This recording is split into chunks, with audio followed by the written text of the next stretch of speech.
Imagina que, de camino al trabajo, de repente se enciende una luz roja parpadeante en el salpicadero del coche.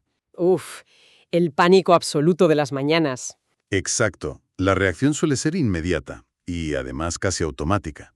Se abre la guantera, se saca el manual de instrucciones, se busca el símbolo exacto en el índice y se siguen unos pasos mecánicos muy precisos para solucionar la avería.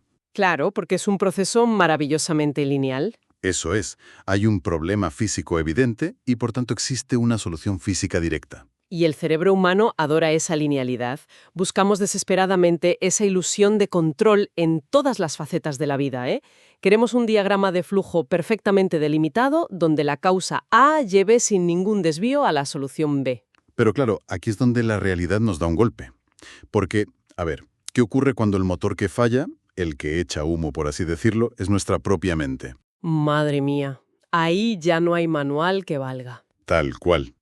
Hablamos de cuando hay que hacer frente a una sobrecarga de información constante, o a un nivel de estrés diario que paraliza, o a un conflicto emocional profundo con un ser querido. Y de repente, el instinto es intentar aplicar ese mismo enfoque mecánico para arreglarlo. Exactamente. Se buscan soluciones rápidas. Las típicas listas de 5 pasos para ser feliz en Internet. Y luego surge una frustración enorme al descubrir que no hay un manual en la guantera para gestionar la vulnerabilidad o el agotamiento crónico. Bueno, es que la gran mayoría de las herramientas de autoayuda modernas fracasan precisamente ahí.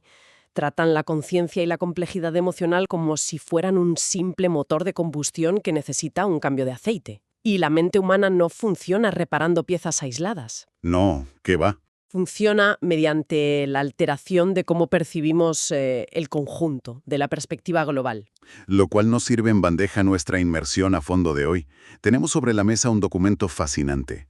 Se titula Los chakras Kiwen. Ostras, es un texto muy curioso. Muy curioso. Y hay que admitir algo desde el principio para quienes nos escuchan. En una primera lectura así por encima, superficial, el texto tiene toda la apariencia de un cuento infantil. Totalmente, parece una fábula.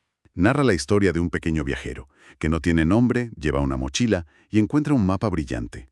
Ese mapa le guía hacia una montaña donde supuestamente reside algo llamado la Gran Perspectiva. Suena a pura magia de dibujos animados. Sí, pero bajo esa superficie alegórica, lo que realmente esconde este texto es un manual analítico y profundamente estructurado. Es un tratado sobre la evolución personal y la resolución de conflictos. Ajá. No es un cuento de hadas en absoluto. Es un sistema sofisticado sobre cómo decodificar la realidad que nos rodea. Y esa es nuestra misión en el análisis de hoy. Vamos a extraer el núcleo práctico de esta historia para cualquier persona que busque un poco de claridad en medio del caos moderno, porque el documento lanza una advertencia crucial ya desde el primer párrafo. Sí, la de no correr. Exacto. Para llegar a esa gran perspectiva en la cima, no basta con caminar rápido. Nuestro instinto habitual ante los problemas es acelerar, hacer más cosas, ser hiperproductivos. Mimar la cultura del ajetreo. Eso es. Sin embargo, el texto insiste en que el viajero tiene que aprender a ver, sentir y actuar a través de un prisma completamente nuevo. Y para lograr ese cambio de paradigma, se introduce un mecanismo fascinante en la historia. Una especie de tecnología interna que el viajero activa ante cada obstáculo que se encuentra. A ver, explícanos esto un poco más. Pues es la acción deliberada de detenerse, cerrar los ojos y, citando el texto original textualmente, entrar e intuir. Y ahí es donde se materializa en la historia un ábaco mágico hecho de ramas vivas. Vale, vamos a desgranar esto un momento porque me parece que la imagen es brillante. Es una metáfora preciosa, sí. Un ábaco no es una varita mágica que hace desaparecer los problemas con un hechizo. Es una herramienta de cálculo. Exige mover piezas de forma activa para procesar información. Y aquí, el viajero lo utiliza para procesar 3 elementos fundamentales antes de realizar cualquier movimiento en el mundo físico. 3 filtros vitales. Ujú. Primero, percibe algo llamado el fuego del amor. Segundo, procesa la palabra o el sonido. Y tercero, evalúa el flujo. Bueno, si lo traducimos a términos psicológicos contemporáneos para que se entienda mejor, este ábaco es en realidad un algoritmo perceptivo impecable. Vale. El fuego del amor representa la empatía, es decir, calibrar el peso emocional real de la situación, sin exagerar ni minimizar. Claro. La palabra sería la narrativa interna, los límites que nos marcamos o cómo nos contamos la historia, y el flujo es la capacidad de evaluar la inercia o el contexto de un momento. O sea, antes de reaccionar impulsivamente ante una crisis, el viajero recalibra su lectura de la realidad a través de estos 3 filtros. Es como matemáticas emocionales. Matemáticas emocionales, me gusta. Tal cual. Pues para entender cómo se aplica este algoritmo perceptivo ya en la práctica, el documento nos sitúa primero en la base de la montaña. Son obstáculos muy primarios, retos que representan nuestra reacción más básica ante la vulnerabilidad y la resistencia física. La primera prueba real del viaje. En este primer encuentro, el viajero se topa con un pequeño conejo que está temblando de frío en la nieve. Es la representación cruda y directa del sufrimiento inmediato ajeno, esa vulnerabilidad expuesta que nos exige una respuesta urgente. Y el impulso natural de cualquiera de nosotros sería correr, quitarse el abrigo y tapar al animal rápidamente, salvarlo. Desde luego, es lo que nos pide el cuerpo. Pero el viajero no hace eso, se detiene, entra e intuye con el ábaco. Primero procesa ese fuego del amor que en términos prácticos significa empatizar sin dejarse arrastrar por el pánico. Percibe un, y cito, calor que no quema. Ajá, mantiene la templanza. Luego calibra la narrativa, esa palabra, y lo hace susurrando una confirmación de seguridad. Y por último, percibe el flujo, la conexión del animal con el propio entorno helado. Y ojo aquí, porque toda esta calibración desata la verdadera arquitectura central de este documento. El texto revela una secuencia en cadena de 8 pasos cognitivos que denomina correctos. Es un mapa mental súper riguroso. A ver, vamos a repasar esos 8 pasos porque tienen miga. Comienza adquiriendo la correcta perspectiva, es decir, entender la situación en su totalidad, sin el sesgo de nuestro propio ego. De esta perspectiva nace un correcto juicio sobre la gravedad del asunto. Vale, perspectiva y juicio. Eso permite una correcta apreciación del valor del ser que sufre, lo que dicta la correcta palabra a utilizar. Y esto forma una correcta actitud. Ya llevamos 5. Esa actitud genera un correcto sentimiento interno que a su vez establece una correcta relación con el entorno. Y fíjate, solo al final de toda esta cascada, en el 8º lugar, llega la correcta acción. Ostras, es una deconstrucción brutal de cómo tomamos decisiones en el día a día. Porque si pensamos en un escenario cotidiano, un compañero de trabajo viene a contarnos un problema grave. Uf, típico. Y solemos meter la pata. Exacto. Si saltamos directamente al paso 8, a la acción, empezamos a darle consejos que no nos ha pedido o a intentar arreglar su vida.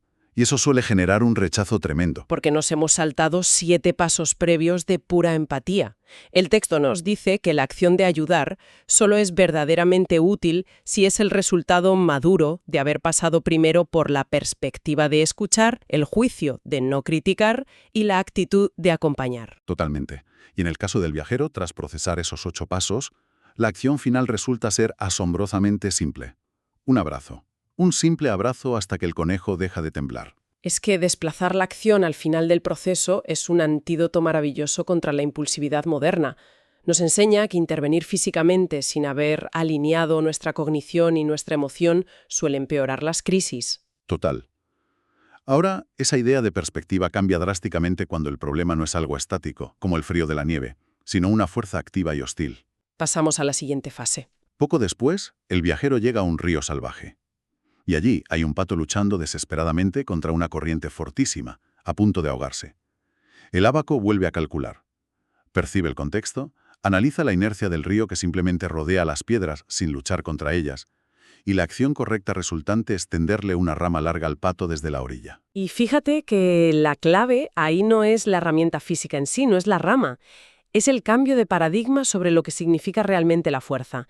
El texto establece una máxima muy poderosa y es que la fuerza no es empujar, sino adaptarse. A ver, espera, vamos a detenernos aquí un momento porque esto se puede malinterpretar con mucha facilidad. Sí, es un terreno resbaladizo. Si aplicamos la metáfora del pato luchando contra el río a la cultura actual del desgaste profesional, al famoso burnout del que tanto se habla, nos está sugiriendo este documento que la respuesta correcta ante un entorno laboral aplastante es, sencillamente, ¿rendirnos? Entiendo por dónde vas. Claro, porque si uno deja de remar y se deja llevar por la corriente en la oficina, probablemente acabe despedido a fin de mes. No parece un consejo muy viable en el mundo real. Bueno, el matiz fundamental aquí es diferenciar entre rendición y adaptación inteligente. Rendirse, en esta alegoría del cuento, Sería que el pato dejara de aletear y se ahogara. O que el viajero saltara al agua en un acto de falso heroísmo y la corriente se lo llevara a él también. Claro, un desastre doble. Exacto. Tender una rama, por el contrario, exige un esfuerzo deliberado, activo y muy consciente. La diferencia radica en que es un esfuerzo alineado con la física del entorno. Reconoce que hay corrientes, ya sea un río caudaloso, una crisis macroeconómica o una reestructuración en tu empresa, que son infinitamente más grandes que el individuo. Y chocar de frente contra ellas te consume toda la energía sin lograr resultados. Eso es. Utilizar una rama es aplicar la inteligencia del flujo. Es encontrar un punto de apoyo externo y usar la inercia a favor, no en contra. Me parece una distinción vital para quienes nos oyen. La resiliencia no es aguantar golpes como un muro de hormigón hasta romperse en pedazos, sino tener la flexibilidad de redirigir esa presión. Exacto. Ser como el agua, que diría Bruce Lee. Tal cual. Pero bueno, la resistencia física es solo el principio del camino. Una vez que se domina el arte de no chocar contra la corriente, la montaña obliga al viajero a mirar hacia adentro. Aquí la cosa se pone profunda. Entramos en paisajes puramente emocionales, y el texto nos presenta una imagen desoladora, el bosque de los susurros, árboles sin una sola hoja y una pequeña ardilla llorando desconsoladamente en una rama. Es un escenario que captura a la perfección la esencia de la melancolía, del duelo o de los estados depresivos. Todo alrededor parece muerto y carente de propósito. Las cuentas adquieren la forma de gotas de rocío, y al procesar el flujo, el viajero percibe algo que es invisible a simple vista. Nota que la savia de los árboles nunca ha dejado de correr por el interior de los troncos, a pesar de que la corteza exterior esté completamente fría y desnuda. Buf, me encanta esta parte porque es una intervención psicológica brillante para despatologizar la tristeza. En nuestra cultura actual existe una urgencia casi obsesiva por estar bien todo el tiempo. Una positividad obligatoria, ¿sí? Eso es. La tristeza se percibe como un fallo del sistema, un error de software que hay que erradicar urgentemente. Pero la perspectiva que alcanza el viajero recalibra esa idea por completo. El invierno no es un defecto de la naturaleza, es un requisito biológico indispensable para que exista la primavera. Sin invierno no hay brotes nuevos. Claro, al percibir esa savia latente, el viajero comprende que la vitalidad no ha desaparecido en absoluto, simplemente está en una fase de conservación esperando su momento justo para brotar. Lo cual explica por qué la acción correcta en esta fase es tan inesperada. El viajero no se sienta a llorar con la ardilla en un pozo de miseria compartida, ni tampoco intenta darle una charla motivacional tóxica sobre por qué debería sonreír y estar feliz. Que suele ser lo que hacemos a veces sin querer. Exacta. Simplemente juega a las escondidas con ella. Acompaña el ciclo de forma ligera para devolver un poco de movimiento al bosque. Valida la emoción sin estancarse en ella. Es magistral. Y hablando de estancarse en emociones, llegamos a uno de los escenarios más representativos del mundo actual, la Cueva de los Ecos. El viajero entra en un entorno oscuro, muy confuso y muy ruidoso. Allí, un murciélago vuela de forma errática, totalmente aterrorizado por el rebote incesante de sus propios gritos contra las paredes de piedra. O sea, la mecánica pura de un bucle de retroalimentación destructivo. Un feedback loop cerrado de manual. Y aquí es donde se pone verdaderamente interesante el análisis. Esta cueva de los ecos es la radiografía exacta de cómo interactuamos hoy en día en Internet o en entornos laborales hipercompetitivos. Absolutamente. Imagina que se recibe un correo electrónico pasivo-agresivo de un jefe o un cliente. La reacción instintiva de la amígdala es percibirlo como una amenaza directa. Se redacta una respuesta furiosa de 5 párrafos. Y si se envía, operando desde el pánico o la actitud defensiva, el entorno sencillamente coge esa agresividad, la amplifica con su acústica particular y la devuelve multiplicada. Y el ruido acaba ensordeciendo a todos los implicados. Es una escalada sin fin. Exacto. El documento sintetiza esta dinámica afirmando de manera muy literal que el mundo es un espejo. Y esto, cuidado porque tiene implicaciones enormes en la psicología conductual. No experimentamos el mundo objetivamente. Sino a través de nuestro filtro. Es una proyección de nuestro propio estado nervioso. Si el murciélago grita por miedo, la cueva suena aterrorizante. Por tanto, el juicio que ejecuta el viajero rompe por completo el ciclo lógico habitual. Ante un ruido ensordecedor, la reacción instintiva es gritar más alto para hacerse oír. Su decisión, sin embargo, es bajar el volumen. Cambia el input por completo. Exactamente. Su acción correcta es emitir una vibración distinta, empieza a cantar una melodía suave. Es matemática pura, de nuevo. La única forma de cambiar el eco es alterar la señal de origen. Al introducir calma en el sistema, el entorno se ve obligado a devolver calma, no le queda otra. Y esa reducción del ruido es lo que finalmente permite guiar al murciélago hacia la salida. Asumir una responsabilidad radical sobre la energía que aportamos a un espacio es un concepto a veces incómodo, pero es súper transformador. Totalmente. Y una vez que el ruido interno y emocional se calma, llegamos a las zonas más altas de esta montaña alegórica. Aquí el aire es más fino, la visibilidad cambia por completo y los obstáculos dejan de ser miedos primarios para volverse ilusiones mentales mucho más sutiles. Entramos en la recta final del ascenso. Nos adentramos en la montaña de nubes, donde una niebla espesa borra por completo el horizonte. Allí, un joven cóndor, que es un animal diseñado por la propia evolución para reinar en los cielos, tiembla al borde del precipicio. Está paralizado por la incapacidad de ver qué hay más allá de la niebla. El tratamiento del miedo en esta fase me parece sumamente sofisticado. El cóndor tiene miedo a lo desconocido, lo cual, a nivel neurológico, es una respuesta de supervivencia perfectamente válida. El algoritmo del viajero aquí no intenta eliminar el miedo por arte de magia, sino recontextualizarlo. El ábaco parece hecho de nubes y de rayos de sol en esta parte. El viajero percibe la narrativa en el viento, que le susurra «confía en tus alas», y detecta el flujo de las corrientes térmicas ascendentes que siempre están ahí, aunque la niebla las oculte a la vista. Su acción final es dar el salto al vacío junto al ave. Porque volar, bajo esta perspectiva, no requiere la ausencia de miedo. Claro, Requiere confiar en la competencia innata, que son las alas, y en los sistemas de soporte invisibles, que son las corrientes. Es comprender que el miedo es un pasajero en el vehículo de nuestra vida, pero jamás se le debe permitir conducir. es un salto de fe basado en la física, no en la ceguera emocional. Exacto. Pero el desafío mental definitivo aguarda un poco más arriba, justo antes de la cima, en el llamado Jardín de Cristal. Es un lugar deslumbrante, con flores hechas de cristal puro, y dentro de una de ellas, una abeja de oro choca obsesiva y violentamente contra los pétalos transparentes. Está atrapada en una prisión que no logra comprender en absoluto. Aquí, la herramienta perceptiva del viajero alcanza su máxima sutileza. Vibra con colores arcoíris, el fuego del amor, que era esa empatía inicial del principio, se ha refinado hasta convertirse en pura claridad cognitiva. Y al observar el flujo de la luz, el viajero se da cuenta de una propiedad física innegable. La luz atraviesa el cristal sin romperlo. Vale, vamos a desgranar esto con muchísimo cuidado. A ver. Como abogado del diablo, tengo que señalar un riesgo importante aquí. Si trasladamos la metáfora de la abeja chocando contra el cristal transparente a la vida real moderna, no podemos caer en la trampa de la positividad tóxica. Uy, no, desde luego. No se le puede decir a alguien que no llega a fin de mes o que sufre una injusticia sistémica grave que sus problemas son simples ilusiones ópticas o barreras mentales que se ha inventado. El cristal corta, el obstáculo es muy real. Esa advertencia es crucial, y haces muy bien en ponerla sobre la mesa. El texto en ningún momento niega la existencia del cristal. Las barreras estructurales, económicas o sociales son reales, tangibles y duelen. Claro. Sin embargo, el documento subraya que el viajero valora la verdad sencilla y busca el camino más simple. La trampa cognitiva de la abeja no es inventarse que hay un cristal enfrente.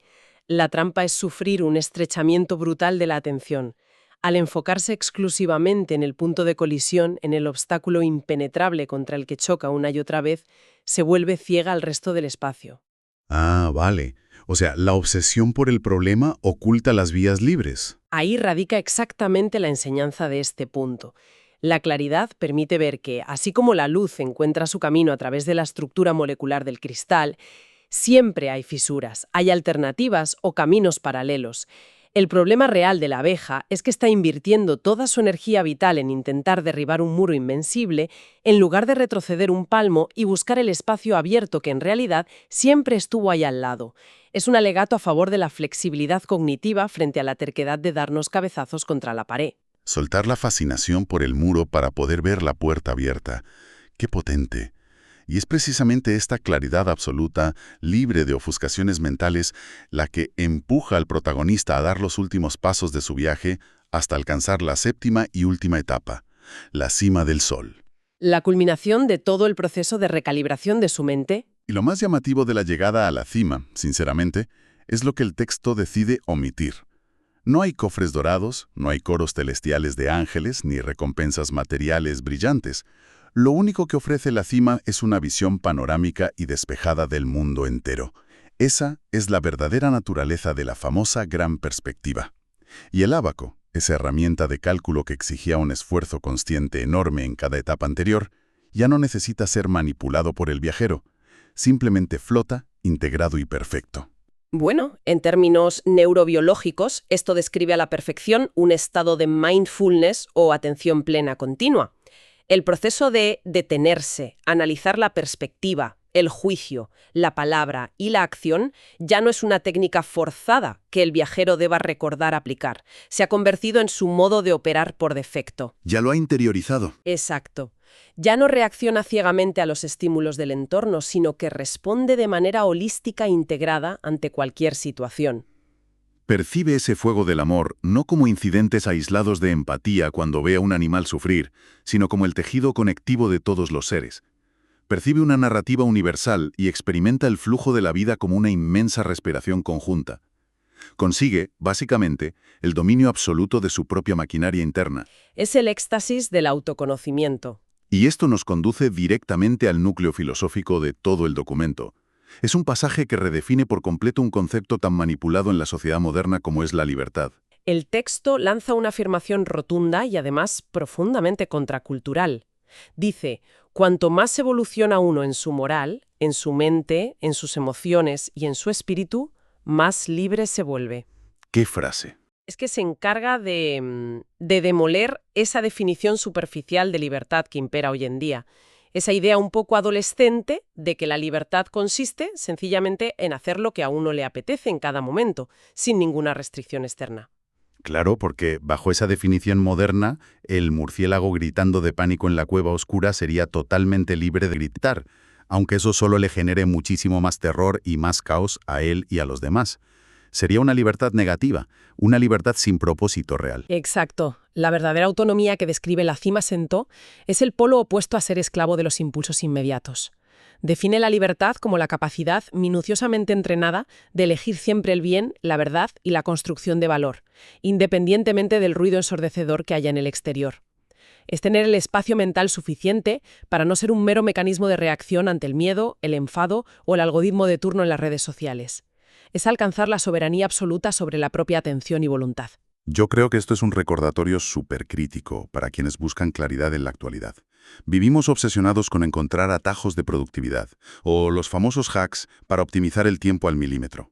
Pero este recorrido nos demuestra que el acto de entrar e intuir no es un misticismo decorativo para poner en una taza. Es una exigencia de pausa reflexiva urgente. Totalmente necesaria. Ante la bandeja de entrada desbordada en el ordenador, ante los conflictos interpersonales diarios o la pura incertidumbre del futuro, detenerse un instante a calibrar el ábaco interno es la única forma de evitar añadir más ruido al sistema.